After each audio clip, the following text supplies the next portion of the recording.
रामायणावर काही ओवीबद्ध टीका करावी। मग नाथ महाजांनी रामायण लिहायला सुरुवात केली। पण रामायण लिहित असताना युद्धकांडापर्यंत नाथ महाराज आले। रामायणामध्ये 6 कांड आहेत। मी आपल्याला काही कांड सांगतो, तुम्ही सांगा। पहिला आहे बालकांड, दुसरा आहे अयोध्याकांड, तिसरा आहे अरण्यकांड, चौथा आहे किष्किंधाकांड, पाचवा आहे सुंदरकांड, 6वा आहे युद्धकांड। अशा युद्धकांडापर्यंत नाथ महाराज आले। त्यातले 44 अध्याय लिहून पूर्ण झाले। आणि मग 44वा अध्याय पूर्ण झाल्यावर नाथ महाराजांनी लोकांना सांगितलं की हे बघा मंडळी, आता काही राहिलेलं रामायण माझ्याकडून पूर्ण होऊ शकत नाही, कारण आता आम्हाला हा देह सोडून निघून जायचे म्हणले निजधामाला। लोक म्हटले महाराज रामायण अपूर्ण सोडून कसे जाणार? नाथ महाराजांनी सांगितलं ते काय आता सांगायचं नाही। जो मनुष्य जन्माला आला त्याला एक दिवशी जावं लागणार। पक्षी अंगणी उतरती, देगा गुंतोनी राहती, तैसे असावे संसारी, जोवरी प्राचीनाची दोरी। प्राचीन म्हणजे प्रारब्ध जोपर्यंत आहे तोपर्यंतच आपला देह राहणार। म्हटले आमचं प्रारब्ध संपले, आता आम्हाला जावं लागणार। लोक म्हणले मग रामायण कोण पूर्ण करणार? असं म्हटल्यावर नाथ महाराजांनी सांगितलं गावोबा पूर्ण करील। गावोबा कोण? हे पलीकड गाव दिसतं तिथला होता कावसान, या गावाचं नाव आहे। आणि तिथला तो मुलगा कसा होता? जन्माला आला तेव्हापासून अत्यंत निर्बुद्ध, बुद्धी नव्हती एवढंच नाही तर नीट बोलताही येत नव्हतं, काही एक शब्द उच्चारता येत नव्हता। आणि नुसतं उड्या मारायच्या, खेळायचं, खायचं, झोपायचं, गिळायचं, लोळायचं, दोनच गोष्टी येत होत्या त्याला। कोणत्या कोणत्या? गिळायचं आणि लोळायचं, बस। चांगला 8-9 वर्षाचा झाला, एक अक्षर बोलता येईना। आणि काहीतरी सणासुदीचा दिवस होता, घरी आईनं पुरणपोळ्या केल्या। 2 मिनिटं बसा, 1-5 मिनिटं। आणि मग पुरणपोळीचा स्वयंपाक केला त्याने। अत्यंत आवडीनं पुरणपोळ्या खाल्ल्या। आणि पुरणपोळ्या त्या म्हणजे अलीकडच्या नाही, जुन्या काळात अशी पुरणपोळी विदर्भात जशी होती तशी, नुसतं पुरणच त्याच्यात, हात लावला तर हात त्याच्यात जाईल पुरणात, अशी ती पोळी त्यानं खाल्ली। आणि दुसऱ्या दिवशी म्हटलं आई, म्हणजे म्हणता येत नव्हतं पण खुणवायचा, ती पोळी पाहिजे तरच जेवतो। त्याच्या आईनं एक शिळी पोळी ठेवलेली होती, तिला माहिती कधी उठते रात्रीचं मागतंय जेवायला। तिनं ती पोळी काढून ठेवली होती, त्याला दिली।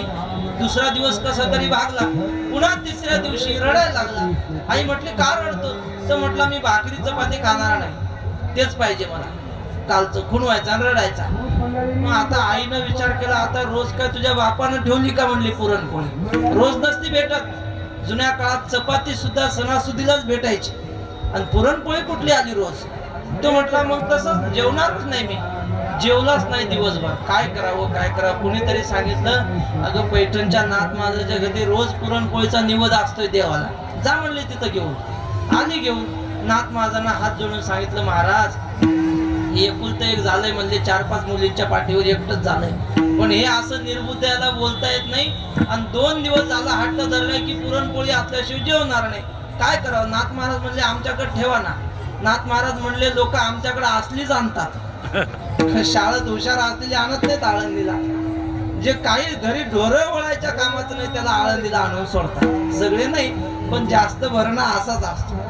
मग नाथ महाराज म्हणले राहू दे आमच्याकडे, काही नाही पुरणपोळी भेटेल खायला।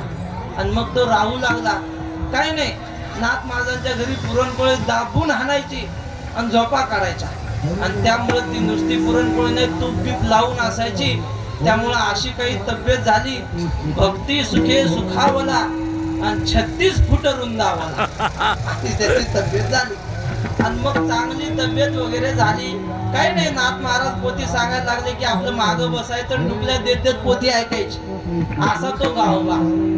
आणि मग लोक म्हणायचे महाराज तुम्ही चाललो म्हणता, मग रामायण कोण पूर्ण करील? नाथ महाराज म्हणले आमचा गावोबा रामायण पूर्ण करील की? लोक म्हणले आता कमाल झाली, म्हणजे त्याला खाण्या झोपण्याशिवाय दुसरं काही कळत नाही, आणि तो गावोबा रामायण सांगितलं। नाथ महाराजांनी गावोबाला जवळ घेतलं, त्याच्या डोक्यावर हात ठेवला, कृपा कटाक्षे न्याहाळिले, आपुले पदी बैसविले. ज्ञानेश्वर महाराज म्हणतात, हा दिठीवा जयावरी झळके, की हा पद्म करू माथा पारुखे, तो जीवची परी तुके महेशेशी. या महात्म्याची नजर जर एखाद्या मूर्ख माणसावर जरी पडली तर तो ब्रह्मदेवासारखा विद्वान होतो. नाथ महाराजांनी त्याच्या डोक्यावर हात ठेवला, सांगितलं, गावबा आज रामायण तुम्ही सांगा. आणि मग आता काय गुरुची आज्ञा, सेवके करावे सांगितले काम. व्यासपीठावर बसल्या बसल्या अशा काही ओव्या मुखातून येऊ लागल्या महाराज. जसे नाथ महाराज सांगायचे तशीच गावबाची वाणी. जर डोळे लावून ऐकलं तर असं वाटायचं नाथ महाराजच सांगतात. तसाच आवाज, तशीच शब्दरचना. आणि मग 45वा अध्याय युद्धकांडाचा नाथ महाराज असताना नाथ महाराजांच्या समोर गावबानी सांगितला. आणि लोकांनाही विश्वास पटला की खरोखर नाथ महाराजांच्या कृपेने या निर्बुद्धाला ज्ञान झालं. आणि मग सगळ्यांचा निरोप घेतला. फाल्गुन शुद्ध पंचमीच्या दिवशी, फाल्गुन वद्य पंचमीच्या दिवशी नाथ महाराजांनी सगळ्यांना सांगितलं की हे बघा, आता उद्या आम्ही जाणार, आता आम्हाला शेवटचा निरोप द्या. आपुल्या माहेरा जाईन मी आता, निरोप या संता हाती आला. असे शब्द ऐकल्याबरोबर श्रोते गहिवरले महाराज. त्यांना वाटलं आयुष्य आपलं गेलं. नाथ महाराजांच्या मुखातून येणारे शब्द आपण श्रवण करत होतो. शब्दची आमुच्या जीवाचे जीवन, शब्द वाटू धन जन लोका. आम्ही अन्नावर जगत नव्हतो, आजपर्यंत जे जगलो ते नाथ महाराजांच्या मुखातून येणाऱ्या शब्दावर जगलो. विठ्ठल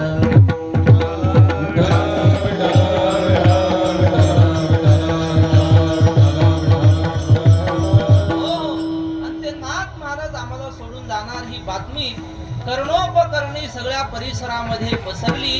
आणि दुसऱ्या दिवशी, षष्टीच्या दिवशी, परिसरातील सगळे भाविक वारकरी इथं पैठणमध्ये एकत्र आले. दुपारची वेळ होती आणि सगळ्या वारकऱ्यांनी जयघोष सुरू केला. नाथ महाराजांच्या राहत्या घरी तिथं विजयी पांडुरंगाची मूर्ती आहे, त्या वाड्यामध्ये नाथ महाराजांनी एकदम जयघोष केला. आणि नाथ महाराज मूर्छित पडले, जणू काय गतप्राण झाले. आणि गावातल्या काही कुटाळ लोकांनी निंदा सुरू केली. म्हटले, अहो यांनी आयुष्यभर परमार्थ केला, पोथ्या सांगितल्या, चमत्कार केले आणि आता साध्या माणसासारखाच मेला. म्हणजे काय उपयोग झाला मग एवढा परमार्थ करून? साधू ओळखावा मरणी. जर सामान्य माणसासारखं जर यांचं मरण झालं आणि आपल्याच खांद्यावर यांना 4 जणांच्या जावं लागलं तर यांच्या परमार्थाचा उपयोग काय? असं म्हणून ते निंदा करू लागले. मग जे भाविक होते त्यांनी मनोमन विनंती केली की नाथ महाराज, तुमचं देहावसान काहीतरी अलौकिक पद्धतीनं झालं पाहिजे. हे आमच्या सामान्यासारखं नको. या निंदक लोकांच्या खांद्यावर जाण्याची पाळी आपल्याला येता कामा नये. आणि मग काय महाराज चमत्कार, जसा झोपेतून माणूस उठावा तसे नाथ महाराज तिथून गडबडून उठले. सगळ्या वारकऱ्यांनी जयघोष केला, श्री संत एकनाथ महाराज असं त्यांच्या नावाचा जयघोष केला.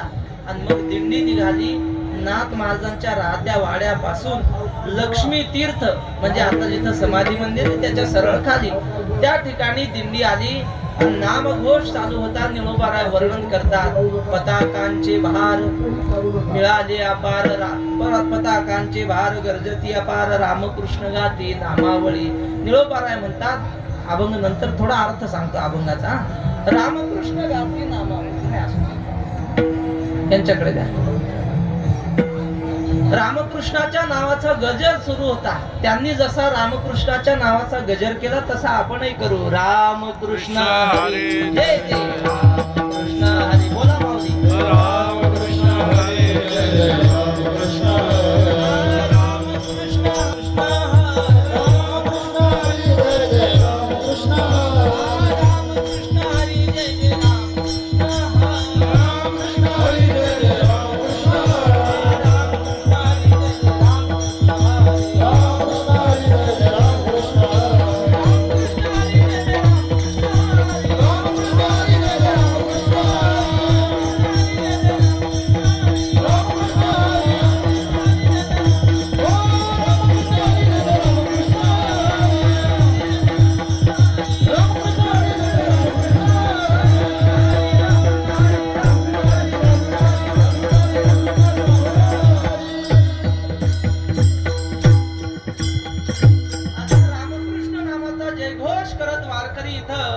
गोदावरीच्या तीरावर नाथ महाराजांच्या सोबत आले आणि इथं गोदावरीच्या काठावर जिथं आपण बसलो, जिथं आपण कीर्तन ऐकत आहोत, याच ठिकाणी नाथ महाराजांचं शेवटचं कीर्तन झालं आणि नाथ महाराजांनी त्या कीर्तनात सांगितलं, हे बघा मंडळी, आम्ही काही आमच्या स्वार्थासाठी जन्म घेतलेला नाही, आम्हाला देवाने पाठवलं होतं.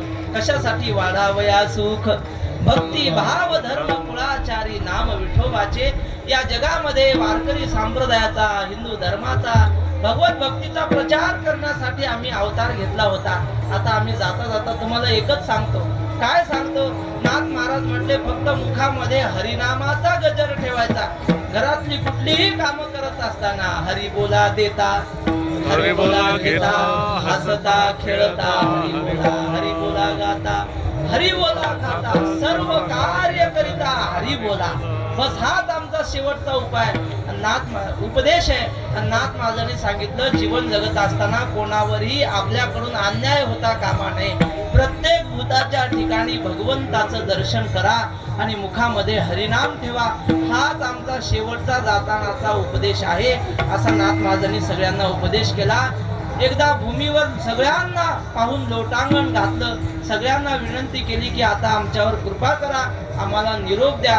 असा सगळ्यांचा निरोप घेतला. या गोदावरीच्या पाण्यामध्ये, कमरे इतक्या पाण्यामध्ये नाथ महाराज गेले. नाभीला पाण्याचा स्पर्श झाला, तिथं थांबले. पुन्हा सगळ्यांकडे पाहून हात जोडले, नमस्कार केला. कुंडली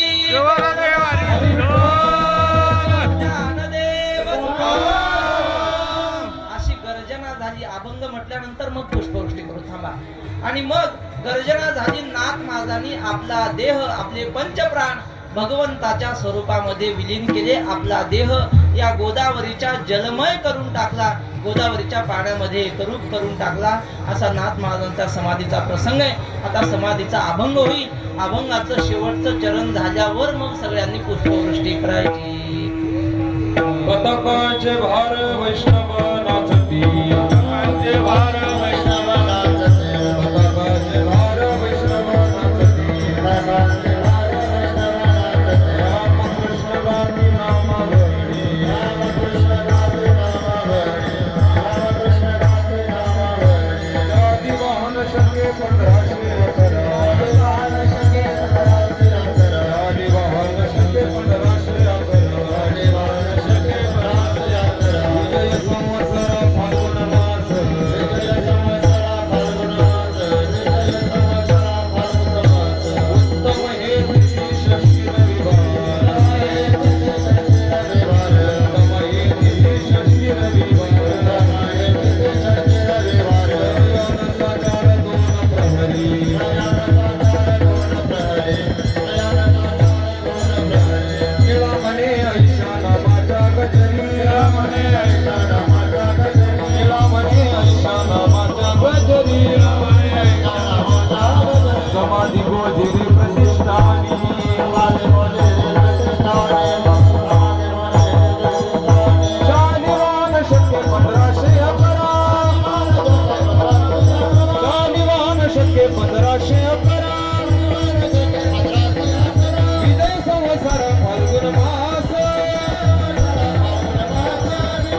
महाराजांनी आपला दिव्य देह या गोदावरीच्या जलामध्ये विसर्जित केला.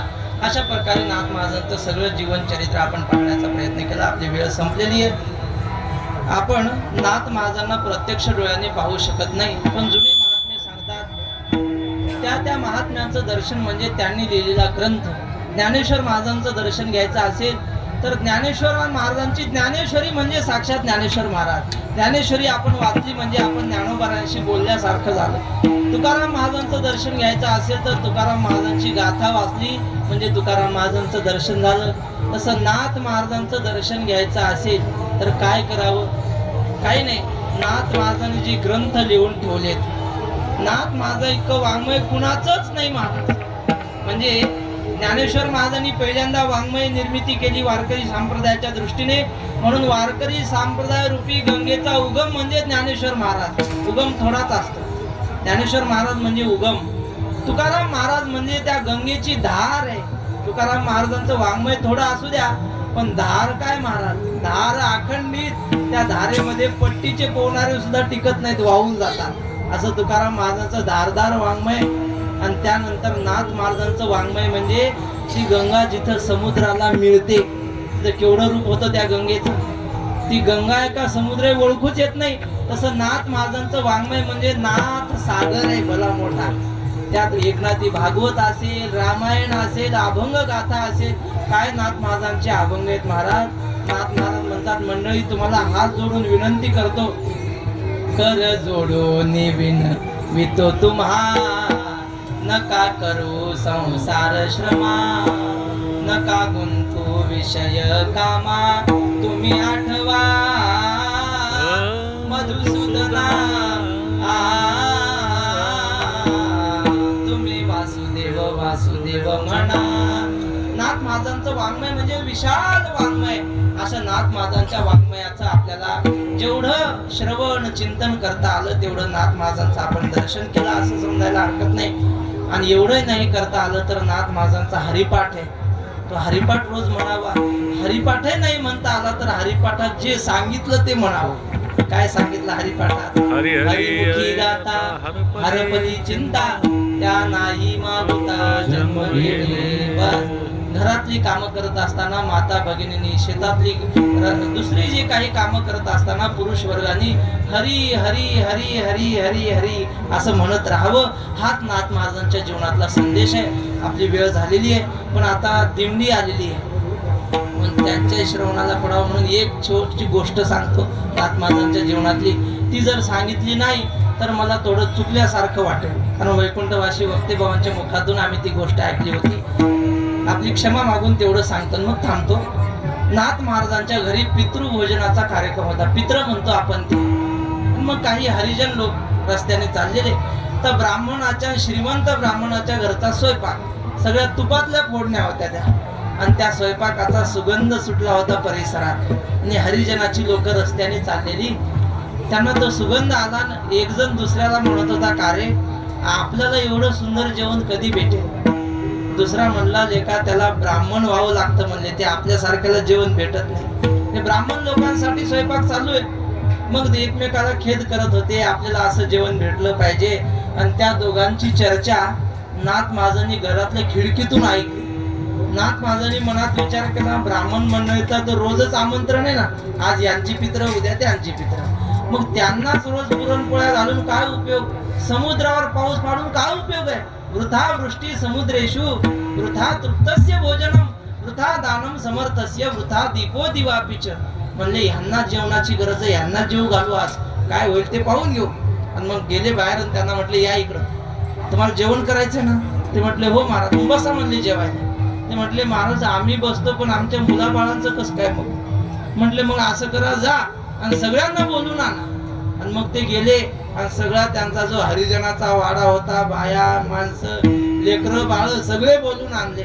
नाथ महाराजांच्या वाड्यामध्ये पंक्ती बसल्या. हे गावातल्या ब्राह्मणांना कळालं. ते म्हटले, आपल्याला आमंत्रण आहे जेवणाचं, दुसरे जेव घालतोय म्हटले. आधी म्हटले कोणीच आपण यांच्या घरी जेवायला जात नाही, आज एकनाथाला वाळीत टाकायचं. आणि मग नाथ महाराज मनात विचार करत होते, काय होईल ते पाहून घेऊ, आधी यांना तृप्त करायचं. आणि सगळ्या पंक्ती बसल्या. नाथ महाराजांनी स्वतः हाताने वाढलं किती पदार्थ केले होते मी आपल्याला नावं सांगतो, तुम्ही मोजा. बेसन दळक हरंजा, बुंदी श्रीखंड पुऱ्या ताजा, शर्करा दधी नवनीत आजा, सांडगे वडे पापड भाज्या. किती झाले?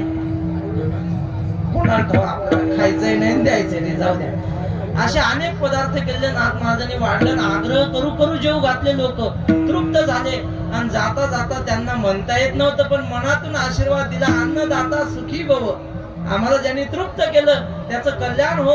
त्या गोरगरिबांनी आशीर्वाद दिले आणि सगळे निघून गेले. आणि मग नाथ महाराजांनी सगळा वाडा धुवून काढला, पुन्हा सोहळ्यात व्यवस्थित स्वयंपाक केला आणि ब्राह्मणांना बोलवायला गेले. ते लोक म्हटले आता त्यांना जेव घाल, म्हणले आम्ही येणार नाही तुझ्या घरी. मग आता काय करावं? नाथ महाराज डोक्याला हात लावून बसले, एवढा स्वयंपाक केला आणि हे तर यायला तयार नाही. त्यांच्या घरी एक माणूस होता, लय हुशार कामाला होता, पाणी भरणारा. कोण तो? श्रीखंड्या होता.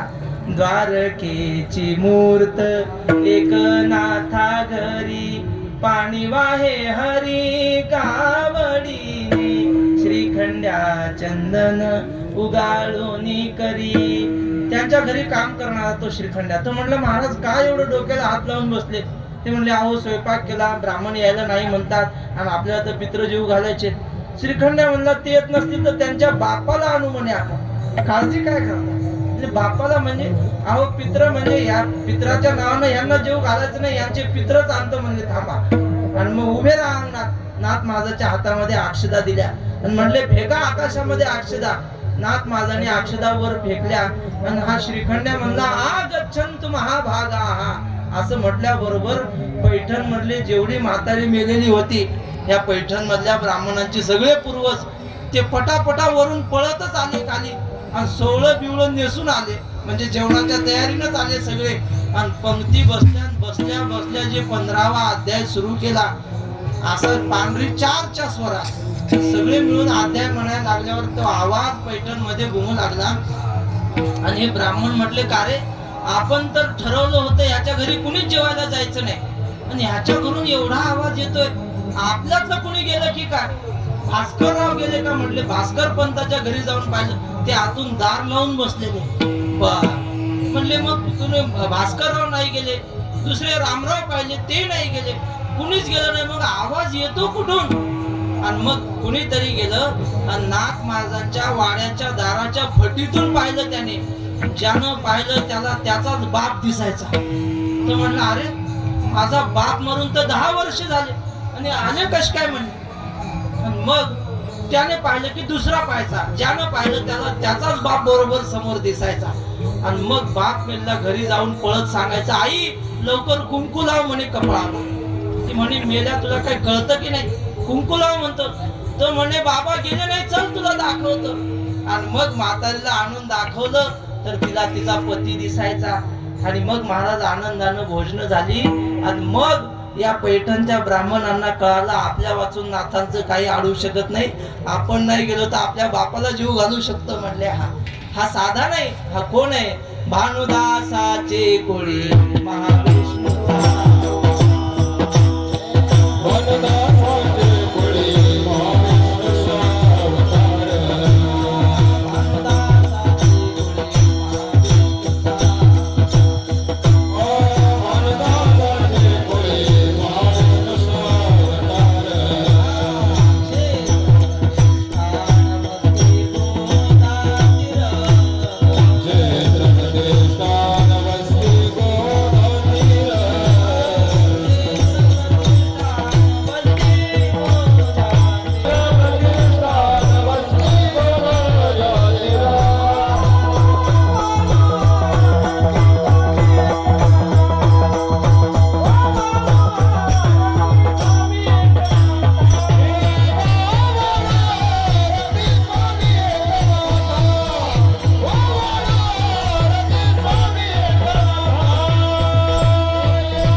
तशी नाथ महाराजांची षष्टी आहे. जनार्दन स्वामी सुद्धा याच दिवशी समाधी घेतली. म्हणून जनार्दन स्वामींच्याही चरणी आपण ही झालेली सेवा समर्पित करू. श्री संत एकनाथ महाराजांच्या चरणी समर्पित करू. वारकरी संप्रदायातील सगळ्या साधू संतांच्या चरणी ही सेवा समर्पित. मी जे काही योग्य बोललो असेल ते सद्गुरु जोग महाराज वारकरी शिक्षण संस्था आळंदी यांचं आहे. अयोग्य जे काही शब्द माझ्या मुखातून गेले असतील ते माझ्या बुद्धीचा दोष समजून मला परत करा. या फळावर दरवर्षीप्रमाणे हा उत्सव चालू आहे. वैकुंठवासी मच्छिंद्र महाराज मचे, वैकुंठवासी वासुदेव महाराज यांच्याही चरणी झालेली सेवा समर्पित. आणि सध्या आपली सगळ्यांचे आदरणीय हरिभक्तीपरायण भगवान महाराज तसेच आपण परिसरातील सगळे वारकरी मंडळी त्यांना सहकार्य करत आहोत. एकल्याचा नवे खेळ म्हणून मेळ मिळविला. आपल्या सगळ्यांच्या चरणी सेवा समर्पित करतो आणि थांबतो. ज्ञानेश्वर